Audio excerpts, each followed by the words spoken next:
Welcome to the skies over Colorado for January 2021. Happy New Year, everyone. I'm Staff Astronomer John Ensworth of the Cherrywood Observatory for Longmont Public Media.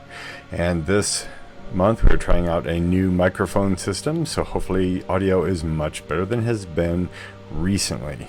Sometimes things break. Astronomy news this month.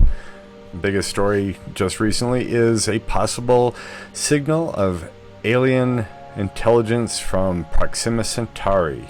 This is the closest star in the closest star system to the Earth. This is the best candidate we've had for an extraterrestrial message in 42 years. The WOW signal was seen August 15th, 1977 in Ohio State University's Big Ear radio telescope. You got a little graphic down here showing the alphanumeric printout. The current signal is detected at the 64-meter Parkes radio telescope in Australia, April and May 2019. Proxima Centauri is a red dwarf, only 4¼ light years away, and using small probes and a push from powerful lasers, we could conceivably get things made on Earth, little robots of sort, all the way over there in just 20 to 30 years. So that would be pretty impressive. We know that there are at least 2 planets in the Proxima Centauri system, and one of them is just a little more than the mass of the Earth. The team has dubbed the signal BLC for Breakthrough Listening Candidate 1, and they really emphasize the word candidate. The scientific community stated that there's a 99.9% chance that this is a human signal. It is coming in a very narrow range of frequencies, which we do not know of any natural cause for such a signal. And the frequency is rising over time, as if the thing is approaching the receiver, that there's a blue shift to this, which would be something you'd expect, something a pretty good distance away in, say, another star system like Proxima Centauri. We'll keep an eye on that. It's not visible. Proxima Centauri is below the horizon. Here's the morning sky in the middle of January, and here's our nominal horizon, and there is Proxima Centauri, about as close to rising as it can get. You've got to get down to latitudes very close to the equator. I think it can be glimpsed from the Hawaiian Islands, at least the southern part, but not as far north as Colorado. China is analyzing weird substance found on the moon's far side. It is a glassy, dark green in color substance. You can kind of see this shimmery stuff right here. It may have formed from an impact or volcanic eruption, but they say that it has the consistency of a gel. Now, this is a very dry environment in an airless moon. That would be pretty strange. Keep an eye on what they find. And finally in the news, Juno discovers Sprites and Elves on Jupiter. What does that mean? On the Earth, Sprites and Elves are a visual component of what is called the global atmospheric electrical circuit. Thunderstorms pump charge in one direction. It spreads out over the entire Earth in the ionosphere, which is a conductor. The charge leaks back down through all the clear air, so there's a clear air, very weak electrical flow, and then the Earth itself is a conductor, allowing the current to be pulled in and pumped up again by thunderstorm activity. And so these are very low light effects and very transient, very, very short-lived. You have to use very light sensitive cameras, high speed photography and like that to catch these things, and they are very high in the atmosphere. You can see the scale of a thunderstorm doing its business here. Blue jets, Sprites, and Elves. On Jupiter, the Juno spacecraft has seen one of these events over in this part of the world. Your Astro 101 lesson is something called the dark segment or the twilight edge. Lots of great names for this. This is the shadow of the planet Earth. You have a very common name for this. You call it nighttime. But you can see the shadow of the Earth after sunset and before sunrise on the opposite horizon from where the sun is vanishing or about to appear. This dark blue coloration here, the dark blue down here, is the actual shadow of the Earth, or where night is approaching you. Here is the moon in what is called the belt of Venus, this kind of reddish yellow region between the blue sky above and the blue darkness of night down below. When there is a lunar eclipse, light coming through this region right above the shadow, this thick part of the atmosphere, this reddish belt of Venus, contributes to the overall coloration of the eclipsed moon. If there has been a lot of volcanic eruptions or many forest fires in the atmosphere of the Earth on whole is very dusty and sooty, then the moon will be very dark red or even a gray, almost invisible red. If the atmosphere is pretty clean, then you'll get more of an orange, light red coloration on the eclipsed moon. The sky above your backyard for this month. We begin the month January 6th with the last quarter moon in the morning sky. New moon occurs mid-month. January 21st sees the first quarter, and now just starting to back up from the very last day of the month, we have the full moon on the 28th. Remember, Halloween, the 31st, was a full moon. It's going to slowly creep back through the calendar as the months go on. The lunar cycle is just a few days short of the length of the month. The planets in the evening sky, we have a lot. It's all crowded into the evening sky pretty much, with Jupiter and Saturn still very close together, setting about 2 hours after sunset. If you remember, we had the conjunction of Jupiter and Saturn occur on the 21st of December, and they will still be less than 2 degrees apart, or less than 4 times the diameter of the full moon, up to January 8th. Then they will separate a little bit more. Mars will be very high in the southern sky at about 7:30 at the beginning of the month. Also in the evening, we have Neptune, which sets before 10 o'clock, and Uranus, which sets just after midnight. Mars sets out at the same time as Uranus and is getting dimmer as the month goes on. Finally, Mercury emerges from the sun later in the month, so we will have everything out there to see. So here's Jupiter and Saturn right after sunset. Mercury will join them and then pass them later in the month. Neptune is pretty high up in the southwestern sky. Here's Mars approaching the meridian at sunset, and Uranus nearby. On either side of midnight, all we have are Uranus and Mars low in the southwest, getting ready to set. So pretty empty. There's Uranus and Mars down there in the west. In the morning sky, all we have is Venus, and it is slowly sinking, getting closer to the sun as the month goes on, so it only rises about an hour before sunrise. And here's a morning view.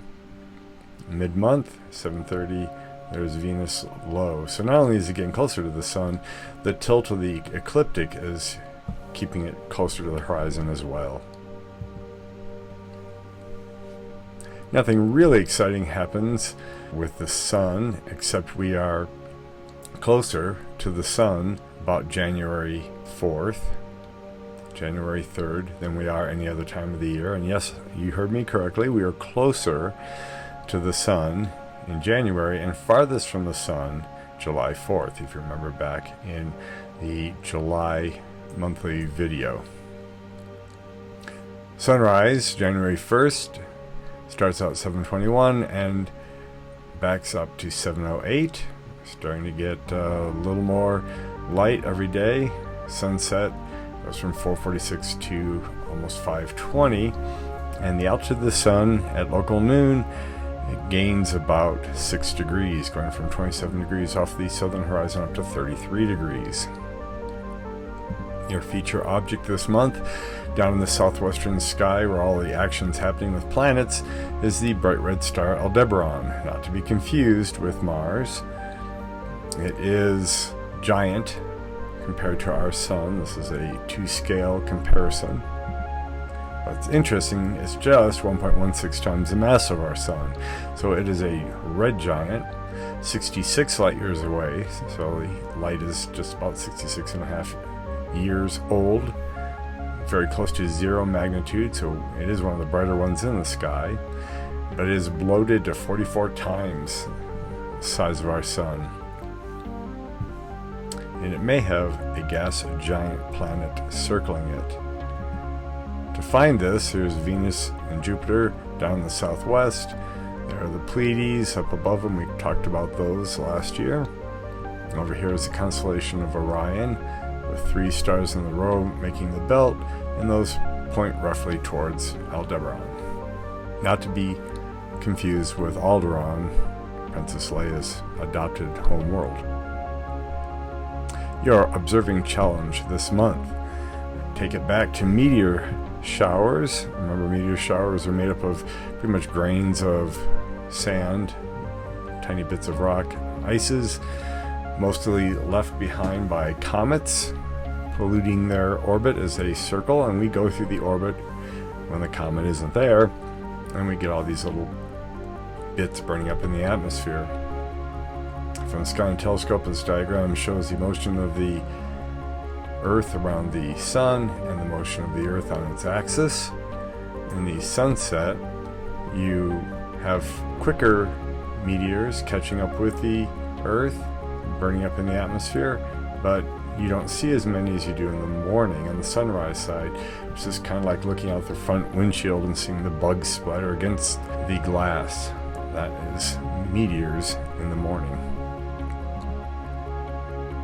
So your challenge is to look out and see or observe this year all the biggest meteor showers, the best of 2021. There are many others that have high meteor per hour count, which is right here, 20 to 60 for the 80 Aquariids, Perseids are 90, but the moon is interfering with those, and that really cuts down how many you see. The dimmer ones get lost in the moonlight.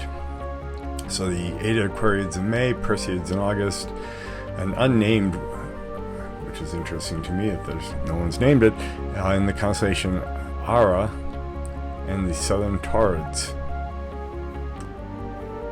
Put these in your calendar and go out and take a look. Astronomy events near Longmont. January 21st at 7 p.m. via Zoom or some webcasting tool. The Super Soaker sounding rocket experiment, how to artificially create polar mesospheric clouds, by Efren Azeem from the Longmont Astronomical Society. They're still not scheduling their open house observing nights. Little Thompson Observatory may begin Zoom meeting in January, or experimenting with looking through the telescope over the web. Estes Park Memorial Observatory has on their site they're closed to the end of the year.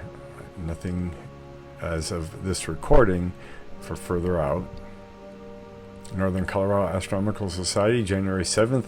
Dr. Elizabeth Jensen will be talking about Our Sun is a Star via webcast at nocoastro.org. Fisk Planetarium has a archive of events they did last year, running from September to December. There's nothing announced, probably because of Christmas break, for what's coming up in the new year, but take a look at their site for what they will be bringing about. And their observatory is in use for school itself, but not for the public. Under my further reading kind of section, I'm going to start talking about desktop software. I'm going to feature some of my favorites each month for the first part of this year. We'll start with SkyTools 4. These are not paid endorsements or commercials, but I will give you the prices for these products at the end. We'll cover some free ones as well. This is one that I've done beta testing for in the past, so I know it pretty well, and I use it almost exclusively to control the telescope and organize my evening. So SkyTools 4 is the latest iteration of SkyTools. This is the visual version of the software, and you get to put in search lists or categories of objects. It has a very extensive searching and list building tool. Then it'll organize a list by anything you want, from the brightest to the dimmest, to the best time to view it, to rising time, to your best eyepiece, so you don't have to change eyepieces between views, whatever you wish. Has a very comprehensive night bar here showing you the period of darkness at night and the best observation period for the object that is selected. Its altitude above 2 atmospheres, which is this point where the atmosphere really starts getting thick enough that you don't probably want to look through there with your telescope unless there's something you're really shooting for. Has a visual side tool for just you and your eyepiece and your telescope. And it has an imaging side that brings in filters and exposure times and calculates an optimal pattern to look at objects you want to see in the night, and the optimal time for filters and the like. It is a workhorse tool. It has fully integrated databases, very extensive databases with objects both transient and permanent. It has smart planning, organizational tools. All the double stars are accurately depicted. They've gone to great lengths to make sure those are solved, with questions about specifications being researched and cleaned up in the databases. It has a very powerful interactive atlas. You can print star charts and finder charts from it. It just starts with the listing side. Pretty powerful telescope control tools, and up to the hour novae and supernova data and comet data. At the low end, the Visual Standard Edition is $100. The Imaging Edition, which also gives you the Visual Standard Edition and Real-Time Observing, is $200. And if a new version comes out, you usually get an upgrade discount as well. Have any additions or corrections, contact JensenOur at johnensworth@gmail.com. This has been the Skies over Colorado for January 2021. Keep looking up.